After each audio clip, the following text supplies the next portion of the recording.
Elite Expert Insider, the podcast that educates, inspires, and motivates you to take your business and life to the next level. We would like to thank Audible for supporting Elite Expert Insider. Please go to the link bit.ly/Elite Audible. That's bit.ly/Elite Audible and get a free 30-day trial to show your support. Thank you, Audible. Now to Elite Expert Insider for conversations with industry leaders. Melanie Johnson along with Jen Foster. How you doing, Jen? Doing great. Awesome. We have another wonderful podcast for you today. We have one of our favorite people that we've known for a long time that really inspired us to start this podcast in the first place and told us what we should do to start it. So we are really honored to have him here with us today to tell you if you want to start a podcast, why you should start a podcast, and all the inside scoop. But before we get to all that, we want to remind you to subscribe to this awesome podcast where you get excellent information every time you tune in. And we want to tell you about this great book that we have. It's How to Write Your Life Story and Leave a Legacy. This is just one of a series of books that Jen and I have. You can find it on Amazon. Just search that up and search our names or Elite Online Publishing and grab this book. It'll help you write your life story, leave a legacy. And of course, we would love to publish the book for you. Whether you're a business owner, an entrepreneur, or you just want to tell your story like the New York Times article says, write your memoir even if no one's going to read it. Well, we would make 1,000 people read it because we would make you a #1 best-selling author. So remember, subscribe to our podcast, leave us a note. We would love to hear from you. And now let's get to Paul Colligan. Paul, thanks for joining us today. And he's authored like over 20 books too as a bestseller. Thank you. Thanks for having me on the show. Yeah. You know, you started this with something that I can't get my clients to do. I really appreciated how you asked people to subscribe to the podcast. One of the things that happens on the internet is there's so much content, you know, that we have this sort of bookmark and come back often thing. Nope, podcast, automatic. The moment they're released, no spam. It's such a great communication vehicle. So thank you for teaching your audience to do that. We need more like it. Well, so give us some tips on, well, first of all, tell us how you got started in podcasting. Give us a little bit of your background. And then we're going to ask you, since, of course, we're podcasters, we feel like we have you captive here for our short time that we get to just pick your brain. How far do you want to go back? Yeah. In 2000, believe it or not, I got an email from Don Katz, the CEO of Audible. And he said they have this thing in Audible where every time they come into town, they take their 5 oldest customers and they buy them dinner. So A, a steak, B, a company I really, really respect. So I went, showed up. Don was a fantastic guy, amazing guy. And in 2000, he shared a vision for distributed audio and where things were going and stuff that really captivated me. Yeah. At the time, I was about to release my first audio product, and I got excited. I'm like, I'm gonna do it on Audible. And I asked him, can I do this on Audible? He goes, yeah, we got the publisher program. I'm like, great. Goes, okay, it starts at $500,000, and we get 70, you get 30. I'm like, thanks for thinking so highly of me, but yeah, I didn't have that. And wow. Left friends, kept up with each other, but you know, that was the world. And then when podcasting came out, I never saw it as the RSS enclosure, XML blog, blah, blah, blah, blah, blah. You know, I saw it as I can play Audible now. Really, that's honestly the way I saw it. And so from the very beginning, I always saw it as a distribution vehicle for my content, possibly books, that type of thing. I actually spent some money building a premium podcasting platform that you know, all 4 of my customers were very happy with it, but other than that, that didn't necessarily go well. But was always part of it was always part of publishing. It was always part of getting the word out and getting the media out. And, you know, so I've been doing it since day one. I actually have a book called The Business Podcasting Bible. And how do we say this politely? The contract on that was not the best contract, and I didn't own it. And by the way, owning your own stuff is a really good idea. And so that book is actually still for sale. Mm-hmm. I've actually been to events that I've spoken at where they have that book in the library, and that book came out before the iPhone. Wow. It's that old. And people come and say, hey, I read your book. I love your vision. I like where you're going, but you don't mention the iPhone. I'm like, well, you don't look at copyright dates. So, we each have problems. But yeah, so been doing it since then. That was actually the last book that I did with someone else. I actually did books with major publishers. I did books with hybrid publishers. And then finally I started doing it my own. And that's how we met. So podcasting, it's funny. The stats on podcasting, no matter really who you look at, it's really interesting. It's been a pretty steady increase, pretty much with no dips. I mean, it's amazing how much of an increase it's been. However, the press goes like this. There's articles in 2007 about the resurgence of podcasting, in 2009 about the resurgence of podcasting. So podcasting's always been there, but from the people talking about it being a sexy thing for podcasts and interviews and that kind of stuff, that's gone away. So I did some things during that time, kind of waiting for podcasting to come back. Or see, it never went away, and that's one of the things you got to be careful of. And that's important if you're planning your future. It's not a gimmick. This was before MySpace was cool. This is before Facebook was cool. This is before a lot of things. It's been around for over a decade. And now I run my business. About 99% of my business is high profile, boutique podcast consulting for some pretty big names. Awesome. And it's fun to do. So Paul, tell us all about, consulting, and what is the first thing that someone needs to do? I mean, you do these high level education, days with all these people doing consulting. What kind of clients are these? What kind of clients do you actually work with? Joe Polish I work with a guy named Michael Kazagu from Brute Strength. I've done work with larger people, and what's larger, like in status, I guess. But what's important, and I think it's a lesson that we all learn, a lot of them know what they want from their podcast. And this is really, really important, because a lot of people grab a microphone, start talking, get 500 episodes in, and then go, oh my goodness, what am I doing? And what's neat about boutique consulting is they spend enough that they want to know what they're going to get out of it. So from the very beginning, they go through the process of planning what it is that they're trying to do. And this is huge. And this is really, really important. And what's cool is it keeps both of us honest, because they're in a situation where they have to deliver so they can get the results they're looking for. And I'm in a process where I have to deliver, because the prices I'm paying, if they don't get the prices they're paying, if they don't get something soon, then they're going to let me go. And so it's the free market at its best. But it's always, what do you want out of the podcast? And I can talk, if you want, through a pretty simple formula that I go through with most of the clients. Yeah, let's hear it.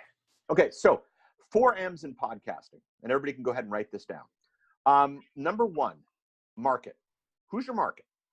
And if you think your podcast is for everybody, it's not. If your podcast is for everybody, your podcast is for nobody. So very specifically, who's your podcast for? And you guys are doing this fantastically. You know exactly who your audience is. You know exactly who's listening. You're not worried about the charts. You're not worried about these things. You're worried about meeting the needs of your audience. And that's what I love about what you're doing. So once you realize your market, that's first. Number 2, what's the message for the market? And, what are you here to tell them? Because, let's take a market of overweight 40-something dads, okay? That's a very specific market, but there might be a lot of different things you're telling the dads. One, it might be a show that is, here's how to get, underweight, or whatever the right term is. Here's how to feel better about yourself. Here's how to eat better. Here's how to exercise. There might be different messages for that market. So who's your market? Who's your message? Then, and this is huge, where's the money in that message? Because I had, in my history, it's funny, I've been doing this for a while. I had somebody call me, I kid you not. They go, okay, Paul, millions of downloads, tens of thousands per episode. Many have reached over 100,000, and I haven't made a dime. I'm like, well, how could you not make a dime from that? And it was because it was a free Spanish language podcast that was teaching people Spanish. And they thought, believe it or not, that people like Berlitz and Duolingo and Rosetta Stone were going to advertise on the show. I'm like, well, why would someone advertise for a paid product for something you're giving away for free? And I said, yeah, I wish I would have thought of that. Yeah, I wish I would have thought of that. And so market, message, money, then the medium. And, you know, many times that's podcasting. It might not be. You know, if your market is people who are scared to death of anything electronic, then your medium is the printed word. Mm-hmm. You know, and so, you know, you decide what kind of podcast based on that. If your market is really, really busy people who can only take things in 5-minute chunks, then it's obviously a 5-minute podcast, you know. And so you take those 4 things, you figure out those 4 things, and then you're good to go. And then what's great is once you've got those 4, then you can begin to test. Yeah. You know, is your market really interested in the show? And Apple just released, I don't know if you guys heard this, but Apple finally released analytics. So you can actually see now how long people are listening to the show and all that stuff. Yeah. So you can figure out if you've got your market. You could figure out if you like their message. You could obviously figure out if there's any money coming in as a result of it. You know, and then you can figure out if it's the best media. And maybe you go cross-channel, maybe you do multicasting, go to different places, but that's the process I recommend. Yeah, I was just reading your podcast report, and they were talking all about that with Apple, and now you can track things, you can have seasons. You had really good information on that last podcast report. It's very cool. Thank you. So what's the best way to, well, first, kind of 2 questions. Some people may wonder why a podcast, why I should do a podcast.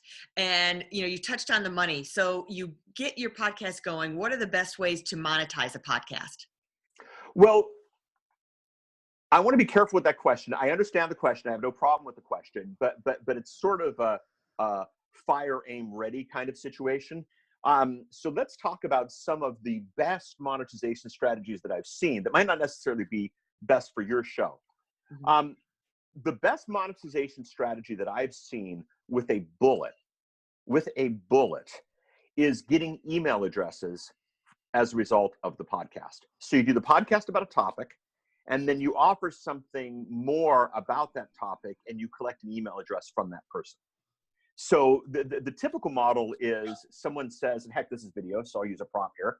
So today on the show, we're going over my podcast launch checklist. And then I'll go over the checklist, and I'll go through everything. And I'll say, by the way, if you want to get the podcast launch checklist, go to thepodcastreport.com/555. That's not a real episode number. That's an example.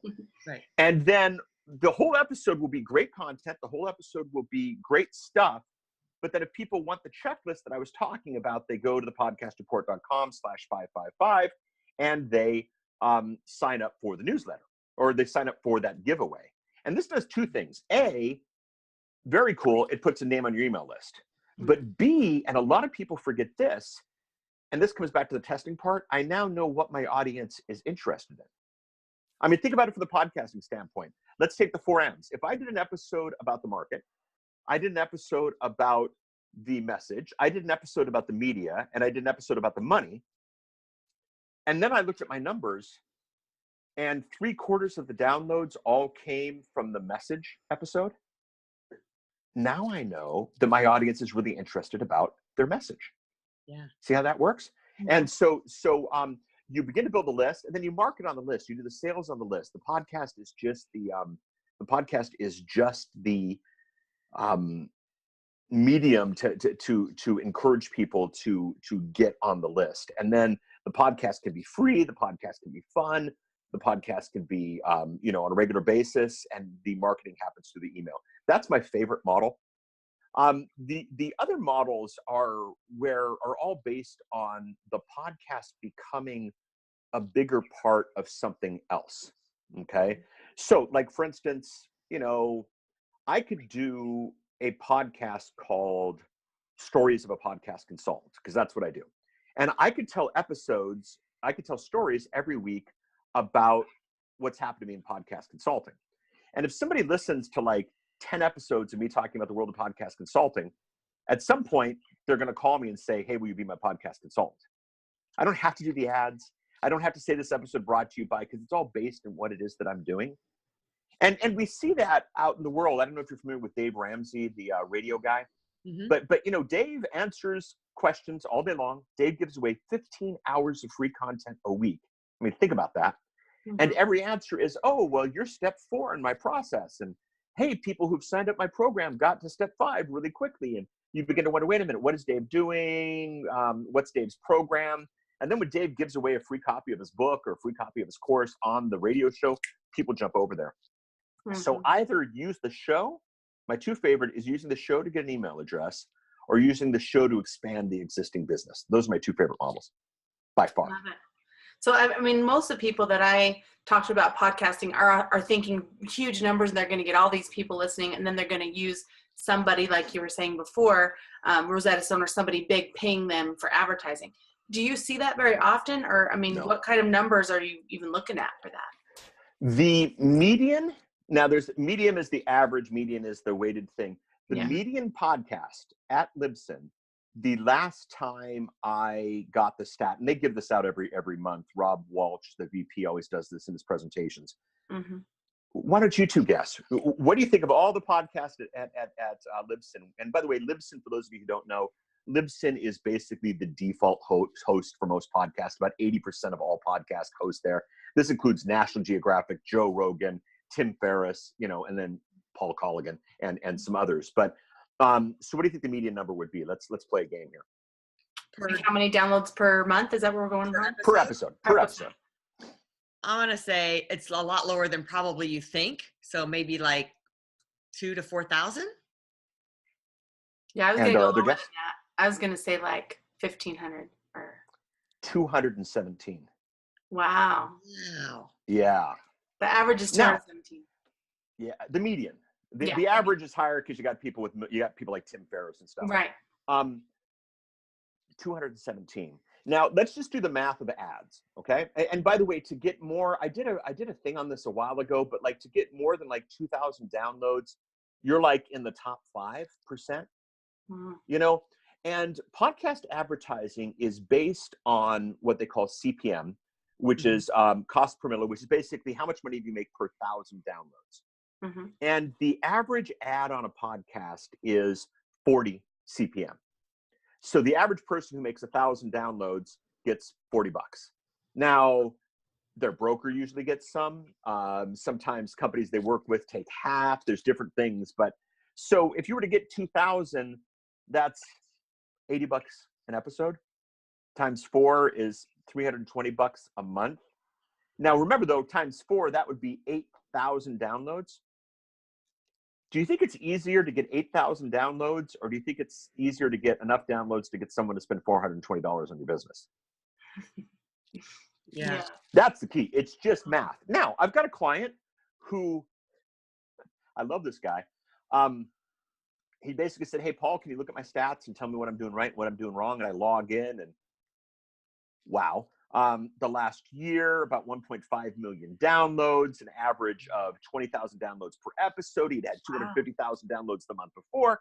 Well, we went and got him an advertiser, and he's spending that money to pay me. Basically, is what's going on.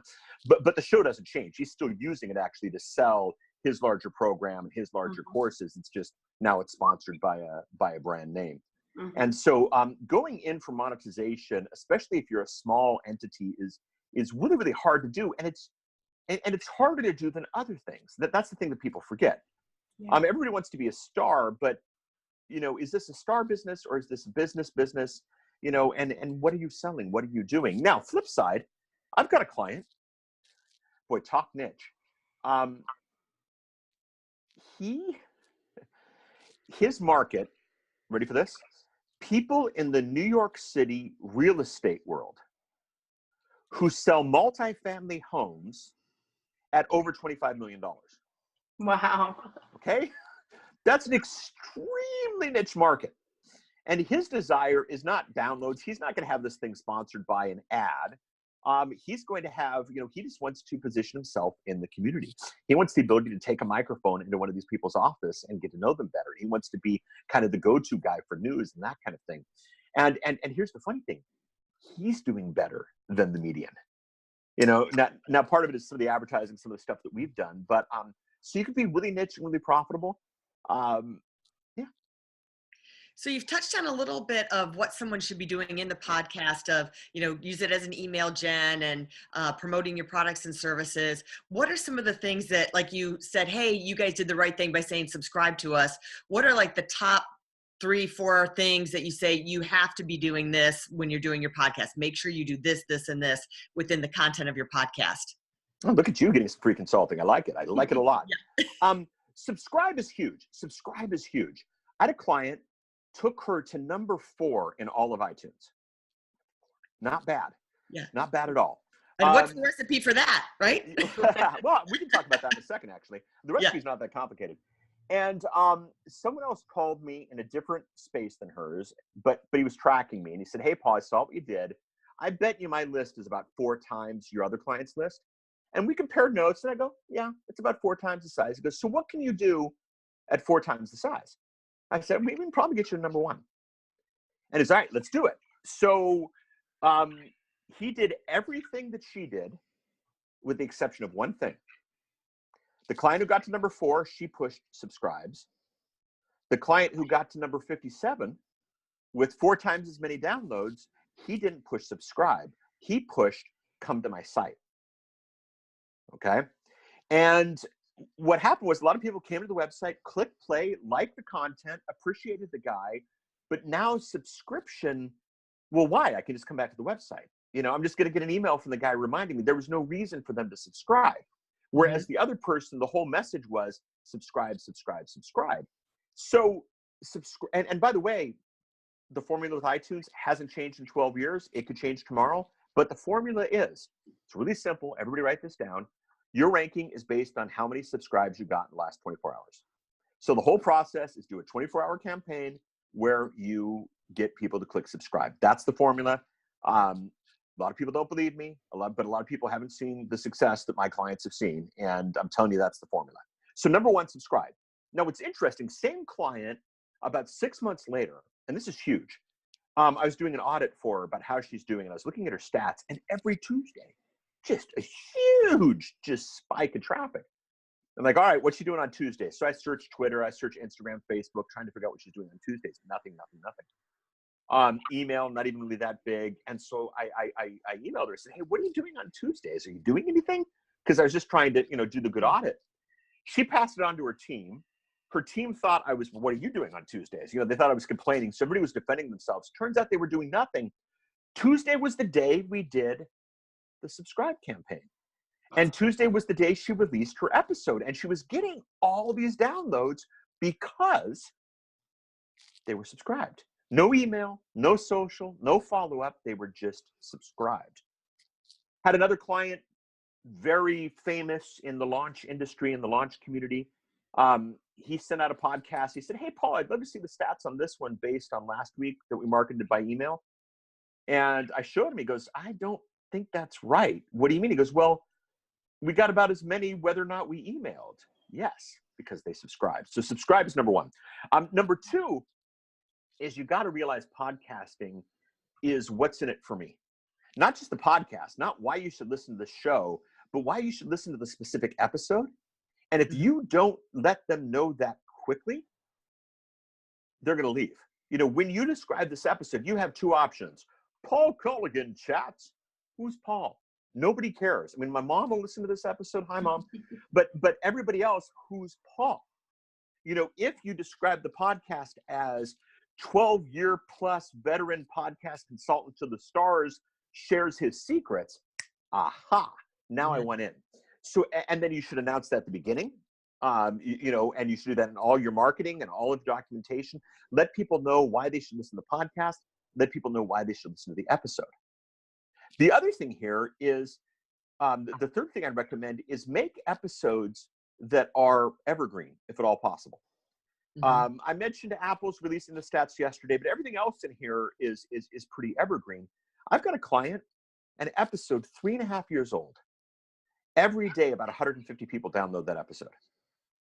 Has nothing to do with him, has nothing to do with his business, has nothing to do with, but because it's an interview with a fairly famous figure, that gets downloaded on a regular basis. So do stuff that's evergreen, because what'll be interesting is you might get a bigger audience, next year than you had this year. I got one client who actually stopped doing his video podcast. He's just going audio. And we have a bet that he'll get more downloads in 2018 of his back catalog than he got in 2017 doing things fresh. And I'm pretty sure I'm going to win. Yeah, let's talk about that really quick. So what is the difference between audio and video, and what should you do? Should you do video? Should you do audio? Because we've had mixed feelings about this for our next year's podcast as well, especially with the different, uploads and, it's more when you're uploading a video to a podcast, it takes more storage. So yeah, it's more scratch. It goes back to the 4 M's. If your market would do better, has a chance at, might see you differently if you provide it by video, then definitely do it by video. Plain and simple. That's the way to do it, and I highly recommend it. Now, if your production, I mean, you all look great. I had to, right before this, I'm like, oh, I better go shave, that kind of thing. But video requires lights, video requires work, video requires coordinating, video requires, that the internet doesn't go down, video requires a bunch of things. And so you got to decide if the juice is worth the squeeze. Video lets you, there's a certain element of feeling more professional. Video a little bit more prepared. I think podcasting lately, some people are sort of getting the image of just some Yahoo in their basement kind of screaming into a microphone. And video, we're all friends with Mike Koenig. Mike always talks about the crazy eyes test. Video gets rid of the crazy eyes test pretty quickly. And so if you can, I really like video, but it adds a lot to it. You got to decide. Now, video has the perceived value, which is really, really important. And video has the ability to go on things like like YouTube, Facebook. But this is the thing that a lot of people forget. Audio, there's a lot more places it can be consumed. Yeah. Audio in the car, in the gym. Now, some people put an iPad on their treadmill or something like that, but in the car, in the gym, on the plane, in the background while you're working and that kind of thing. So the consumption of audio is like, check out this stat, 47 million Americans by themselves in a car to and from work on a 30-minute commute. Right. All you have to do is be better than drive time radio. Yeah. Which isn't hard, and bam, you've got a potential audience. So my heart's in audio, doing video. I'm actually opening up a video studio next month here in town. So I'll be doing more video. Part of why this whole video mess up here, because the stuff's over there. But, so you just got to decide what it is that you're doing. If in doubt, video's never bad. Well, no, let me rephrase that. Good video's never bad. A video obviously can be bad, but you just got to decide what you're doing. Yeah. Those are all really good tips. And a lot of people are also getting the either Google Home or Alexa or Echo. And you want to talk about that? You're not really watching anything. Of course, there's always Amazon TV and other, other ways to watch podcasts, watch on YouTube, like you said. But yeah, audio versus video, or maybe both. Well, let's talk about these speakers. I'm not going to say their names because they're all over my desk and they'll start talking back. Yes. But the lady from Amazon, yes. There is a video version. Okay. And I've watched some video podcasts on that. And what's really interesting is the lady in the tube from Amazon. She has a thing called the Daily Update.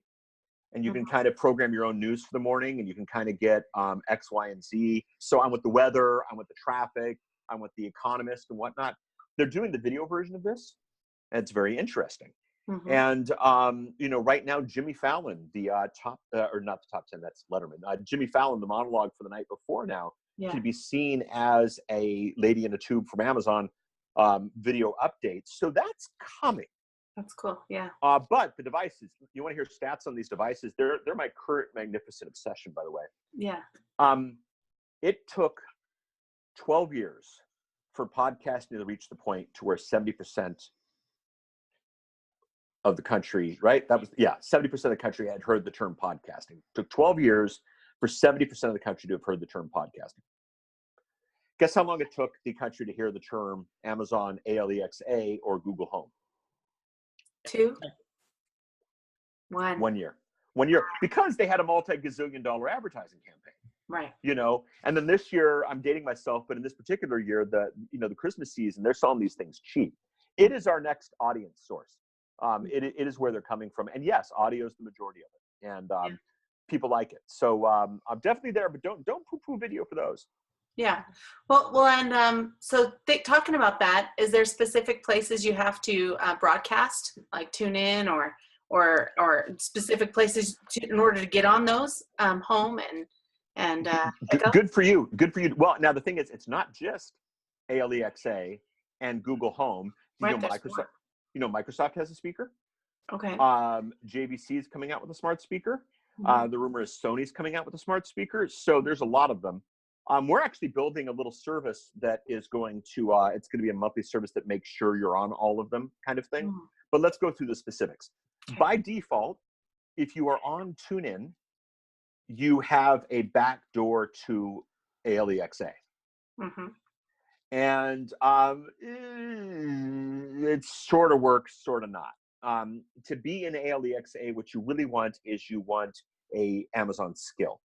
Those aren't that complicated to get done. I've got one for the podcast report, so if anybody wants to go to Amazon and search for that, you can see one how it works. I had it custom built. That's where you want to go there.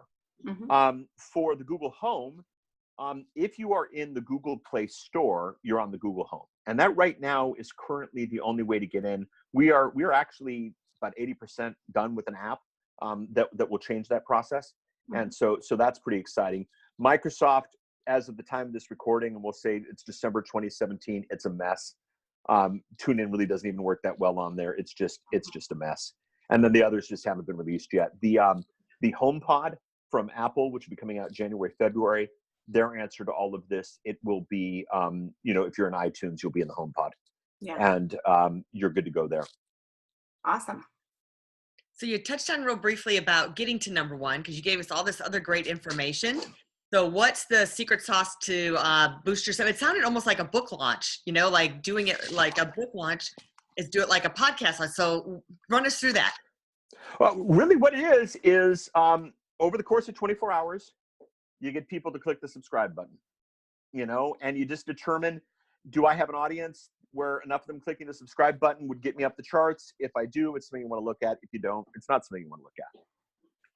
That's the current model. It goes out 24 hours. What I've seen really great is let them know it's coming. Let them know what the big day is. Do an early morning. It's the big day. Subscribe. Do a midday email that's look at how far we got. Thank you. If you haven't subscribed yet, do so. And then you do the end of day. Look at how far we got. One less push. Let's get to the end. Those are the three magic emails. There are a lot of people who debate this with me online. Again, they haven't taken as many people to the top as I have. But I had a client who didn't believe me, and she did her over the course of 2 days. And what was neat was I was able to get all of that information. And she got to a certain position on day one, and we actually saw more clicks on day two than we saw on day one, but she never went up. And if she would have done all in one day, she would have gotten higher. And so that's the model, and like a book launch now what you guys have got a machine going, you know how to do it. You've got the audience. So, your success rate is or the possibility for your success rate is such a good gamble that it's good to go. And podcasting, you just have to decide. Yeah. Is it similar on the podcast to be in a specific category for your podcast in order to hit that number one? Or is it just based on specifically how many subscribe? Well, you have categories. What's really interesting is if you look at the top list at Google, that's all of them. And you might look at the first one might be news, the second one might be comedy that day or something like that. They're all based on there. So basically number one in management marketing, which is where a lot of my clients are, that is whatever the management marketing podcast is that has the highest rank. So you might be number one management marketing and number 48 all of iTunes. The same way, then you can say, hey, we hit number one, so we were a number one subscribed podcast, and you have that label. Yeah. And advertise that. That's cool. Unlike Amazon, iTunes doesn't give you the label, but take a screenshot. Yeah. Now remember, what is that worth? How much money does that really make you? All the typical disclaimers. But, when you go back to your audience and say, hey, thank you for taking us to the number one podcast. I mean, there's a sense of reality there. And what's neat is if you go to your audience and they helped you build it, I mean, it's really neat to go, hey, I like Melanie. I didn't know she had a podcast. How many episodes are you in now, Melanie? How many? Yeah, we've had, 500 episodes or something. Yeah, exactly. So somebody likes Melanie and they go in and they go, oh, 500 episodes. Oh, where do I start from here? Whereas if Melanie got them on day one and said, hey, we're starting tomorrow, and you can be part of this from the very beginning, there's going to be people who are like, oh, I was with Melanie from day one. So getting them to subscribe, it's a lot easier to get them to subscribe on launch day. than it is anything else. Yeah. Now, is it good? Can you tell if someone has subscribed or not? Like, can you give like, hey, if you've subscribed, like when you do a media push, and if you subscribe, we'll give you X, a free cheat sheet on your top 10, blah, blah, blah. Is there a way to tell if they subscribe to give them? Great question. I love the strategy. I did it with one client. Yes and no. Okay. You don't get their name. You don't get their email address. You don't get their contact information. But here's the thing. They have access to your feed. And Apple, it takes about 4 to 5 hours by the time you update the feed for it to reflect at Apple. Yeah. So there's a very special time where you can have something in your feed that nobody knows about except the subscribers. So what you can do, and I did this once, you can say, if you subscribe between 12 noon and 2 p.m., there'll be a gift in the feed that nobody else gets. Now, sure, someone could hack it, someone could reverse engineer, find the feed, download it, but they're not going to do that. And you know, and then it won't. And then by the time it shows up on iTunes, take it down, and you're good to go. And so that is one way to do it. And we did that once to some success. And he actually beat Oprah that day when he did that. And all he wanted, and he didn't make it to number 1 or anything, but he was like number 7, I think. But Oprah was number 8, and all he wanted was the screenshot of him next to Oprah. And so his message to his audience was, "I beat Oprah." You know, and then Oprah proceeded to destroy him. But you know. I love that. Well, tell us where we can find you and get more information for people who want to have Paul Colligan as a consultant. Well, the best thing to do, I've got a book now, surprise, surprise, at Amazon called, get this, ready for this, How to Podcast. And it takes all the ease. It's all these years. I never actually really wanted to write the book, but I got enough people. How do I podcast? How do I podcast? That's there. And like all good book people, inside of the book, I have a bonus pack, and you sign up and you get registration, all that stuff. That's the best way to get on my list right now, especially if you're considering podcasting. Normally I keep the thing at $9.99. If you're one of these, you know, ultra cheap types, on occasion I'll reduce the price so you can put it on a tracker if you want. But $9.99 for 10 years of my life is money very, very well spent. So you can search that at Amazon, or howtopodcastbook.com will take you there as well. That's what I recommend. If you're a little bit more into this, as Jen said, there is the podcast report. We're now 130 plus episodes into it, and that is at thepodcastreport.com. I like that. If you want to reach out on Twitter, it's paulcolligan.com/Twitter. Facebook's paulcolligan.com/Facebook. Instagram is paulcolligan.com/Instagram.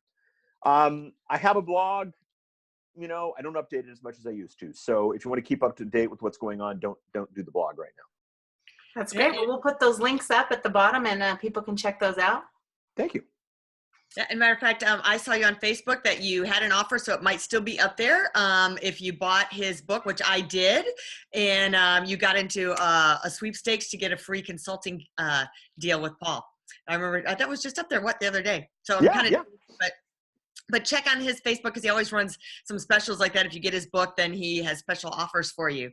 So thank you so much. So I'm going to follow his advice. We want you to subscribe. Now, why should they subscribe, Melanie? What do they get for subscribing that they don't get by just visiting on a regular basis? Go ahead and tell them. You know, I think they get all the regular podcasts. They see what we're doing. They get the promotions. They get the updates, right? Yes. But what else? Versus logging in? I don't really know the answer to that question.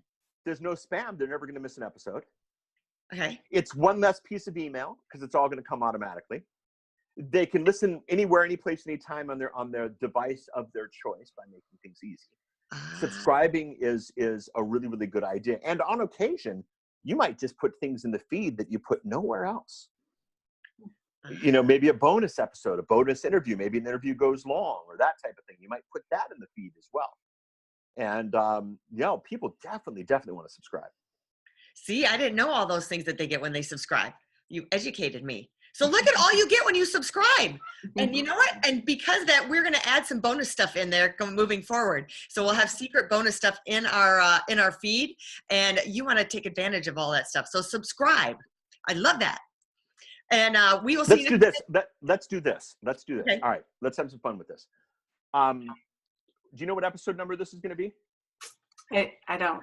Okay, that's all right. We'll put it up there. We'll add it. Well, some do, some don't.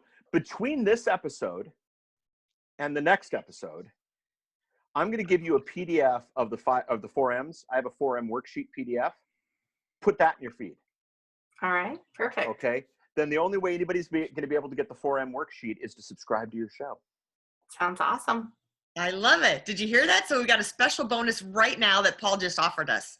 So even more reason for you to subscribe. I love it. Thanks, Paul. That's awesome. No problem. All right, so we're going to wind this up. Remember to get the Life Legacy, How to Write Your Life Story and Leave a Legacy book on Amazon. And you know what? We have a couple other things here. We have Be a Pineapple Journal and Just Write It Down. These are blank journals. They say you should journal your life, journal your memories, journal your business stuff, write your goals down every day. This one is like our best seller, most popular. We sell a lot of these every month, and we like it. It's kind of fun. So these are two other journals that we have. Write it down. Be a pineapple, stand tall, wear a crown, and be sweet inside. If you have a book or a story that you would like to share, if you'd like to take your business to the next level with a book about your business or niche at Elite Online Publishing, that's Jen Foster and I, we would love to publish it for you. We'll see you next time. Have fun. See you. If you'd like to create the most powerful advertising tool for your business, contact us at eliteonlinepublishing.com, where we will help you create, publish, and make your book a #1 bestseller, and show you how to get new leads and more revenue for your business. If you'd like to check us out on our Facebook page, we have a free book for you as our gift. Just go and click Free Book. Remember to subscribe and leave a comment for our podcast. We would love to hear from you.